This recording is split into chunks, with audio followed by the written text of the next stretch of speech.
오늘의 주요 뉴스입니다. 도널드 트럼프 미국 대통령이 세계 각국에 상호 관세를 부과하기로 공식 발표했습니다. 트럼프 대통령이 비관세 장벽까지 고려하기로 결정하면서 자유무역협정을 체결한 한국도 상호 관세 대상국에 포함될 가능성이 생겼습니다. 글로벌 관세 전쟁의 포문을 연 트럼프 대통령이 미국 내 투자 기업에 지급하기로 했던 반도체 보조금도 재협상을 추진한다는 방침입니다. 총 7조 원 이상의 보조금을 받기로 한 삼성전자와 SK하이닉스가 촉각을 곤두세우고 있습니다. 주주들의 이익을 극대화하기 위해 적극적인 움직임을 보이는 주주 행동주의가 곳곳에서 성과를 내고 있습니다. 그동안 소수라며 무시당했던 이들의 목소리에 기업들이 움직이고 있습니다. 게임사들이 작년 실적을 속속 공개하고 있는 가운데 해외 신작 흥행 유무에 따라 희비가 갈리고 있습니다. 게임업계는 넥슨과 크래프톤, 이강 구도로 재편되는 모습입니다.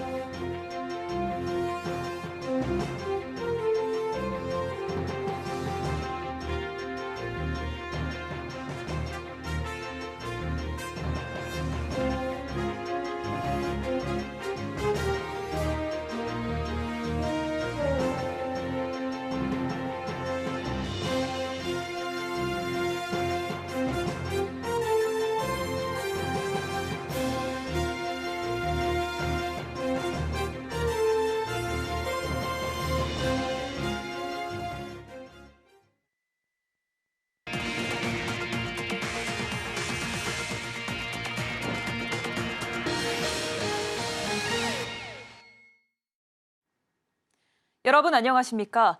2월 14일 서울경제 뉴스5 시작합니다.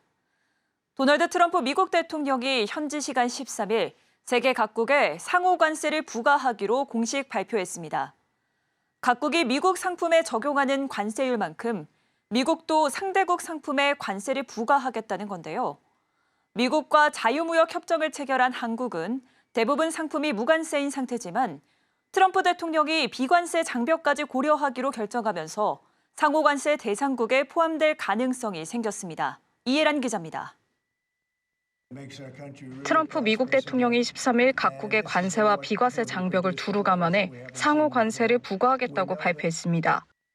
상호관세는 각국이 미국 상품에 적용하는 관세율인 만큼 미국도 상대국에 관세를 부과하는 것, 쉽게 말해 눈에는 눈, 이에는 이 전략입니다. 특히 비관세 무역 장벽까지 고려하는 게 주목할 점입니다. 미국과 FTA를 체결해 관세를 대부분 철폐한 우리나라도 비관세 장벽까지 따질 경우 상호 관세 부과 대상이 될 수 있기 때문 미국은 상호 관세 부과는 공정성 회복을 위한 것이라고 강조했습니다. And they say this is going to be the thing that makes our country really prosperous again. The reciprocal makes tariffs really fair. 미국은 상호 관세를 무기 삼아 그동안 미국 기업의 한국 시장 진출을 어렵게 만든다고 여겨온 한국의 각종 정책과 규제를 없애는 데 주력할 것으로 예상됩니다. 미국이 중점적으로 들여다볼 것으로 예상되는 한국의 규제 중 하나는 한국 정부와 국회에서 추진해온 온라인 플랫폼 기업 독과점 규제입니다. 이 규제는 시장을 좌우하는 소수 거대 플랫폼 기업의 부당 행위를 금지한다는 취지지만 미국 상공회의소를 비롯한 미국 재계는 규제가 중국 기업은 건드리지 않으면서 미국 기업에만 부담을 줄 것이라고 주장하며 공개적으로 반대해왔습니다. 구글, 메타, 아마존 웹서비스 같은 미국 기업을 규제하지만 중국의 알리익스프레스, 쉬인, 테무는 규제하지 않는다는 겁니다.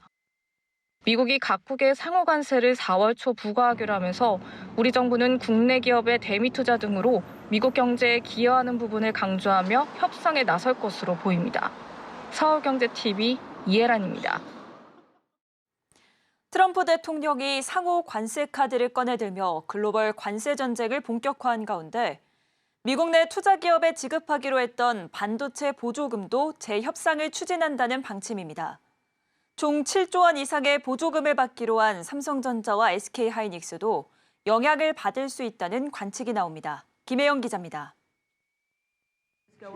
트럼프 대통령이 전임 바이든 행정부 시절 삼성전자와 SK하이닉스 등이 받기로 확정한 반도체 보조금을 재협상할 계획이라고 로이터 통신이 13일 보도했습니다. 삼성전자와 SK하이닉스 등 국내 반도체 기업들이 미국의 보조금 수령에 차질을 빚을 가능성이 생길 수 있다는 관측이 나옵니다.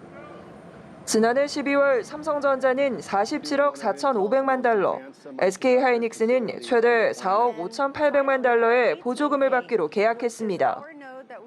우리 기업들이 반도체 보조금을 못 받게 되거나 축소된 보조금을 받게 될 경우 글로벌 전략까지 조정해야 할 수 있다는 우려가 나옵니다. 큰일입니다. 투자를 늘리고자 하는 트럼프가 원하는 것이기 때문에 미국의 공장을 짓고 미국 사람을 고용하라는 것이 가장 큰 목표입니다. 현재 삼성전자는 미국 텍사스주 테일러에 총 370억 달러 이상 투입되는 파운드리 공장을 건설 중이고 SK하이닉스는 인디애나주에 인공지능 메모리용 어드밴스드 패키징 생산 기지를 건설하기로 했습니다. 다만 보조금 변경 범위나 기존 합의에 얼마나 영향을 미칠지는 명확하지 않은 상황. 트럼프 행정부는 보조금 지급 조건에서 초과이익 공유 비율과 중국 관련 규제를 강화하는 방향으로 보조금 재협상을 검토 중인 것으로 알려졌습니다. 반도체법에는 1억 5천만 달러 이상 보조금을 받은 기업이 초과 이익을 내면 보조금의 최대 75%를 환수한다는 조항이 포함되어 있습니다. 서울경제TV 김혜영입니다. 기업들의 미흡한 주주 환원부터 대주주와 소액주주 간 이해 충돌까지 코리아 디스카운트 원인은 다양한데요. 회사 주인인 주주들의 이익을 극대화하기 위해 적극적인 움직임을 보이는 주주 행동주의가 곳곳에서 성과를 내고 있습니다. 그동안 소수라며 무시당했던 이들의 목소리에 기업들이 움직이고 있습니다. 김보연 기자입니다.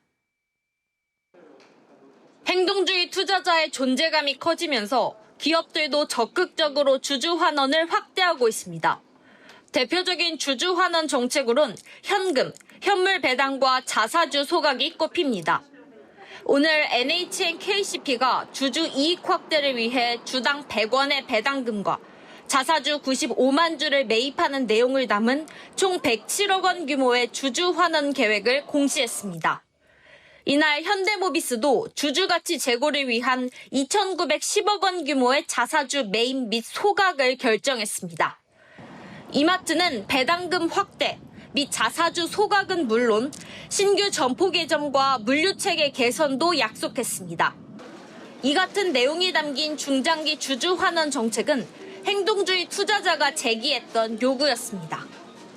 코리아 디스카운트의 고질적 요인으로 꼽히는 낮은 배당률 개선, 재무구조 개선을 통한 주가 부양을 유도하기 위해서입니다. 공시 전 이마트의 주가 순자산 비율 PBR은 0.17배로 국내 상장사 중 최하위 수준. 밸류업 계획 공시 당일 이들 주가는 모두 상승했고 이마트의 경우 이날까지도 상승세를 이어왔습니다.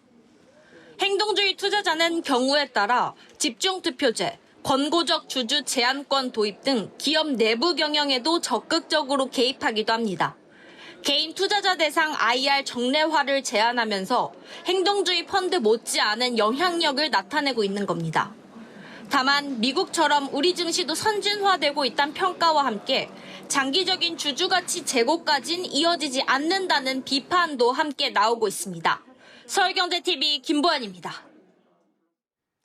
국내 게임 업계가 잇따라 지난해 실적을 내놓고 있는 가운데 극명한 실적 차이를 보이며 희비가 엇갈리고 있습니다. NC소프트는 상장 후 처음 연간 적자를 낸 반면 크래프톤은 사상 처음 영업이익 1조 원을 돌파했는데요. 게임 시장 호실적을 이끈 3N 3강 체제의 균열이 생기면서 NK, 넥슨, 크래프톤 2강 구도로 게임 업계가 재편되는 모습입니다. 이수빈 기자입니다. 지난해 실적을 받아든 게임사들의 희비가 엇갈리고 있습니다. 해외 시장에서 신작 흥행 유무에 따라 실적이 갈렸습니다. 국내 게임 업계는 넥슨과 크래프톤을 중심으로 한 NK 2강 구도로 재편되는 모습입니다. 넥슨은 국내 게임 업계 최초로 매출 4조 원 클럽에 진입했습니다. 넥슨의 지난해 연간 매출은 4조 91억 원, 영업이익은 1조 1,157억 원을 기록했습니다. 지난해 5월 중국 시장에 선보인 던전앤파이터 모바일이 인기를 끌며 해외 매출 상승을 이끌었다는 분석입니다. 크래프톤도 창사 이래 최고 실적을 냈습니다. 크래프톤은 지난해 매출 2조 7,098억 원, 영업이익 1조 3,026억 원을 기록해 영업이익에서는 넥슨을 뛰어넘는 성과를 기록했습니다. 인도 시장에 진출한 배틀그라운드 모바일 인디아가 현지에서 흥행하며 실적을 견인한 것으로 보입니다. 넷마블은 2022년부터 이어져온 적자를 청산하고 반등에 성공했습니다. 넷마블의 지난해 매출은 2조 6,638억 원, 영업이익은 2,156억 원을 기록했습니다. 지난 2022년부터 적자를 면치 못했던 넷마블이 흑자 전환할 수 있었던 1등 공신은 나 혼자만 레벨업 어라이즈. 국내에 이어 해외에서도 깜짝 흥행이 이어지면서 실적 반등을 이끌었다는 평가입니다. 반면 국내 매출 비중이 큰 NC소프트는 상장 이후 처음으로 연간 실적에서 적자를 기록했습니다. NC는 작년 매출 1조 5,781억 원, 영업손실 1,092억 원을 낸 겁니다. 지난해 대규모 분사와 희망퇴직으로 인한 일회성 비용이 증가한 데다 신작 부진이 겹치면서 실적 악화로 이어진 겁니다. 게임 시장 호실적을 이끈 3N시드에서 넥슨과 크래프톤 중심의 NK 2강 구도로 굳혀지는 모습입니다. 서울경제TV 이수빈입니다. 금융권 가계대출이 10개월 만에 감소세로 돌아섰습니다. 지난달 전체 금융권 가계대출이 전달보다 9천억 원이 줄었는데 계절적 요인이 큰 것으로 보입니다. 금융당국은 이달부터 가계대출이 다시 증가세로 전환할 것으로 전망하는 가운데 올해 경상성장률 범위 내에서 가계부채 관리에 들어간다는 계획입니다. 이연아 기자입니다. 전체 금융권 가계대출이 10개월 만에 감소세로 전환했습니다. 금융당국이 발표한 2025년 1월 가계대출 동향에 따르면 지난달 전체 금융권 가계대출은 전달 대비 9천억 감소했습니다. 대출 종류별로 보면 전체 금융권 주택담보대출은 3조 3천억 증가했지만 신용대출 등 기타 대출이 4조 2천억 급감하면서 전체 가계대출 감소로 이어졌습니다. 월별로 보면 지난해 8월 가계대출은 전달 대비 9조 7천억 증가했고 이후 9월부터 12월까지 매달 증가세를 이어갔습니다. 하지만 지난달 9천억 감소하며 지난해 3월 이후 10개월 만에 감소세를 기록한 겁니다. 이에 대해 금융당국은 겨울철 주택거래 둔화 등 계절적 요인이 가계대출 감소에 영향을 미쳤다고 분석했습니다. 또 이번 달부터 신학기 이사 수요 등이 발생하면서 다시 가계대출 증가세로 전환할 가능성이 높다고 전망했습니다. 이와 함께 향후 금리 인하 단행 기대감이 대출 수요를 자극할 수 있다는 지적도 나옵니다. 금융당국은 올해 연간 가계부채 증가율을 경상성장률 범위 내에서 관리한다는 계획. 앞서 기획재정부는 지난달 경제정책 방향을 발표하면서 올해 경상성장률 전망치로 3.8%를 예측한 바 있습니다. 금융당국은 지난해 이어 올해도 고강도 가계대출 관리에 나서지만 방식에는 차이가 있을 것으로 전망됩니다. 당국이 지난해 가상금리 인상 방식으로 가계대출 축소를 유도했다면 올해는 스트레스 총부채 원리금 상환 비율 DSR을 활용한다는 계획입니다. 당국은 오는 7월 스트레스 DSR 3단계를 예정대로 도입해 대출한도 조이기에 들어간다는 계획인데 이에 따라 대출의 1.5%포인트 가상금리가 적용되면서 차주의 대출한도가 최대 16% 줄어들 것으로 추산됩니다. 한편 오는 19일 예정된 정부의 지방 미분양 해소 방안을 담은 건설안정 대책이 발표될 예정인 가운데 지방에 대한 스트레스 DSR 3단계 도입을 일정 기간 유예하거나 수도권과 지방의 스트레스 금리 등을 차등 적용하는 방안도 거론되고 있습니다. 서울경제TV 이연아입니다. 삼성생명이 삼성화재를 자회사로 편입합니다. 그동안 지분 규제로 인해 삼성화재가 자사주를 소각하면 삼성생명은 화재 주식을 처분해야 하는 딜레마에 빠져 있었는데요. 삼성생명이 삼성화재 자회사 편입 신청을 공식화하면서 시장에선 삼성화재에 대한 밸류업 기대감이 높아졌습니다. 김도아 기자입니다. 삼성생명이 삼성화재를 자회사로 편입하기 위해 금융위원회에 승인을 신청했습니다. 절차에 따라 금융감독원은 심사기간인 2개월간 편입 승인 심사를 진행할 예정입니다. 이후 금융위 전체 회의에서 최종 승인이 결정되면 공정거래위원회의 기업결합 심사도 받게 됩니다. 삼성생명은 우량자산인 삼성화재 주식의 보유와 정부 밸류업 정책 등을 종합적으로 판단해 삼성화재의 자회사 편입 절차를 진행하기로 했다고 밝혔습니다. 앞서 삼성화재가 공시한 기업가치 제고 계획이 현실화되고 있는 겁니다. 삼성화재는 현재 15.9%인 자사주 비중을 오는 2028년까지 5% 미만으로 축소한다는 계획. 자사주 소각은 대표적인 주주 환원 정책으로 발행 주식 수를 줄여 주당 가치를 높이는 효과가 있습니다. 이를 통해 주주 환원율을 50% 수준으로 확대하겠다는 겁니다. 보험업법상 보험사는 자회사가 아닌 다른 회사 지분을 15% 초과해 보유할 수 없습니다. 지분율 15%를 넘기면 초과분을 매각해야 합니다.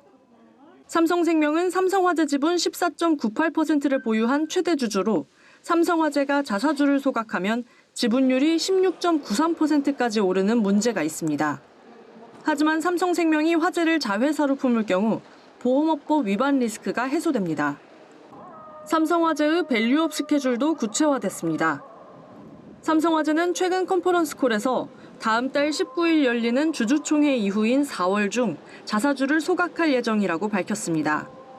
소각 규모는 보통주 136만 주, 우선주 9만 주 분량으로 보통주 기준 약 5,080억 원 규모입니다. 안영준 키움증권 애널리스트는 보유 중인 자기 주식 소각액을 주주 환원에 포함시킬 경우 연간 기대되는 주주 환원 수익률은 8.5%, 주주 환원율은 63%에 달하며 이는 역대 최고 수준이라고 말했습니다. 삼성화재는 생명 자회사로 편입되더라도 사업 운영 등 기존의 독자적인 경영 구조를 유지할 계획이라고 밝혔습니다. 삼성화재의 자회사 편입이 실제로 추진되면서 오늘 오전 삼성 보험사들의 주가가 동반 상승하는 등 밸류업 기대감에 시장이 들썩이고 있습니다. 서울경제TV 김도아입니다. 은퇴를 앞두고 있거나 은퇴 후에도 적극적인 경제, 사회, 여가 활동에 나서는 5, 60대 액티브 시니어가 패션 시장에서 큰 손으로 떠오르고 있습니다. 높은 구매력을 바탕으로 소비 트렌드를 주도하고 있어 패션업계가 이들을 공략하기 위해 분주한 모습입니다. 이혜연 기자입니다. 최근 5060 세대가 패션 플랫폼의 핵심 소비층으로 자리 잡고 있습니다. 기존 중장년층 패션 시장이 여성 중심이었다면 최근에는 남성 고객의 유입도 빠르게 늘어나는 추세입니다. 모바일 인덱스에 따르면 30에서 50대 남성 패션 플랫폼 에슬러와 덴블의 총 월간 활성 이용자 수는 2024년 1월 11,354명에서 같은 해 12월 10만 6,702명으로 9배 넘게 늘었습니다. 카카오 스타일이 운영하는 4050 패션 플랫폼 포스티는 지난해 남성 브랜드 거래액이 전년 대비 219% 증가하면서 중장년층 대표 패션 앱으로 자리 잡고 있습니다. 적극적인 사회활동과 여가 소비를 즐기는 50대에서 60대를 일컫는 액티브 시니어가 패션 시장의 큰 손으로 부상하면서 패션업계도 발빠르게 움직이고 있습니다. 사용자 환경을 개선해 디지털 활용도를 고려하는 방안이 대표적입니다. 퀴닛은 기존 패션 플랫폼 대비 글자를 2배가량 키웠고 전화번호 인증만으로 회원가입이 가능하도록 했습니다. 포스티의 경우 TV 홈쇼핑을 통해 패션 상품들을 구매해온 중장년층의 소비 특성에 따라 지난해 라이브 방송을 강화하고 쇼폼 코너 등을 신설하며 이용자 수 100만 명을 돌파하기도 했습니다. 젊은 감각과 높은 구매력을 갖춘 액티브 시니어가 패션 시장의 판도를 바꾸고 있다는 분석도 나옵니다. 중장년층이 이커머스 활용에도 익숙해지면 시니어 패션 플랫폼 시장의 성장은 지속될 것으로 관측됩니다. 서울경제TV 이혜연입니다.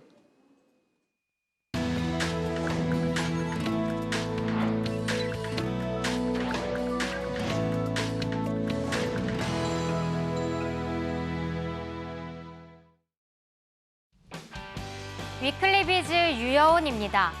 온라인 간증템으로 유명한 바를 시자 풋샴푸가 짱구는 못 말려와 협업했습니다. 1999년 국내에서 처음 방영된 짱구는 못 말려는 지금도 세대를 넘나들며 많은 사랑을 받고 있는데요. 바를 시자 짱구 에디션의 탄생에도 이 찐 팬들의 역할이 컸다고 합니다. 발냄새가 고약한 짱구 아빠 신영만 캐릭터를 두고 팬들이 바를 시자를 선물하고 싶다는 등의 반응을 보였고 LG 생활건강은 이에 아이디어를 얻어 짱구 가족들의 스토리를 담은 특별 에디션을 구성하기로 결심했다고 하는데요. 최근에는 짱구의 반려견 흰둥이같이 강아지를 위한 강아지 발시자에도 짱구 에디션을 적용했다고 합니다. 짱구네 식구와 함께하는 발을 씻자 에디션. 한번 경험해 보시는 것 어떨까요? 푸바오 동생으로 유명한 루이바오와 후이바오가 삼성 라이온즈에 입단했습니다. 삼성 라이온즈는 루이바오와 후이바오의 입단식을 진행하고 두 판다를 어린이 회원으로 영입했는데요. 입단식에서는 이종렬 라이온즈 단장이 푸바오 할아버지 강철원 주키퍼에게 유니폼을 전달하는 훈훈한 장면도 연출됐습니다. 삼성은 앞으로도 에버랜드와 다양한 콜라보를 진행할 계획이라는데요. 2025 어린이 회원 물품엔 루이바오와 후이바오 캐릭터가 적용된 유니폼과 모자, 가방, 파우치 등이 포함된다고 합니다. 에버랜드도 바오 패밀리의 삼성 라이온즈 우승을 위한 서포터 활동에 적극 나설 예정인데요. 섬세하고 똑똑한 이미지를 가진 루이바오는 스마트한 투수로, 후동석이라는 별명을 가진 후이바오는 강타자로 성장해 삼성 라이온즈 승리에 기여하는 이야기로 진행될 예정입니다. 두 판다를 영입한 삼성 라이온즈가 이번 시즌엔 우승할 수 있을지 기대가 모아집니다. GS25 편의점에 무신사 스탠다드 의류 전용 매대가 들어섭니다. GS25는 패션 플랫폼 무신사와 제휴를 맺고 양사 플랫폼을 활용한 공동사업을 추진한다고 밝혔는데요. 다음 달 2일 무신사 스탠다드 익스프레스를 업계 단독으로 출시합니다. 재킷과 팬츠, 티셔츠, 벨트, 속옷, 양말 등 총 12종의 상품이 출시돼 상시 판매될 예정입니다. 양사는 먼저 주요 상권에 위치한 GS 매장 3,000점에서 상품을 팔고 이후 품목을 늘려 전국 매장으로 판매점을 확대해 나갈 계획이라고 합니다. GS25에서 무신사를 만나는 특별한 경험, 직접 눈으로 확인해 보시면 어떨까요?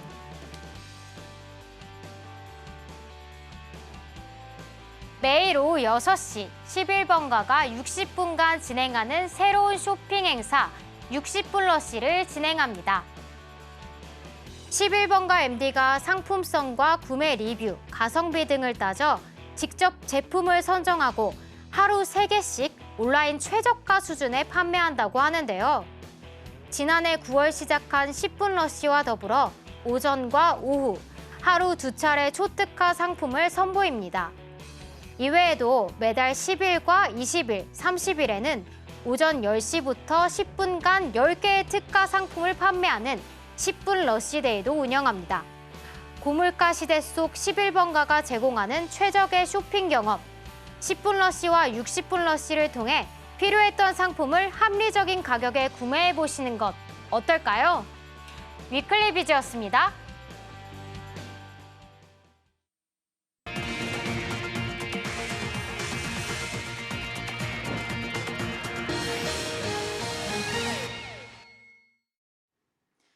작년 임금 및 단체 협약을 아직 매듭짓지 못한 현대제철의 노사 갈등이 심화하는 양상입니다. 현대제철은 어제 제21차 교섭에서 경영 성과금과 동력금, 생활안정지원금 등을 더해 기본급 400%의 정액 800만 원을 지급하는 안을 제시한 것으로 알려졌습니다. 앞서 20차 교섭안보다 300만 원이 늘어났으나 노조 측은 그룹사 수준에 한참 못 미친다며 거부했습니다. 현대차그룹 주요 계열사는 2024년 임담협을 모두 마무리했습니다. 현대차는 기본급 500%에 1,800만 원을 지급했고 현대위아는 기본급 400%에 1,700만 원을 지급했습니다. 현대트랜시스는 기본급 400%에 1,320만 원을, 현대글로비스는 기본급 700%에 정액 700만 원을 지급했습니다. 한편 현대제철도사는 지난해 9월 상견례 이후 단체 교섭을 지속적으로 진행하고 있지만 이견을 좁히지 못하고 있습니다. 서울경제 뉴스5, 저희가 준비한 소식은 여기까지입니다. 함께해 주신 여러분 고맙습니다.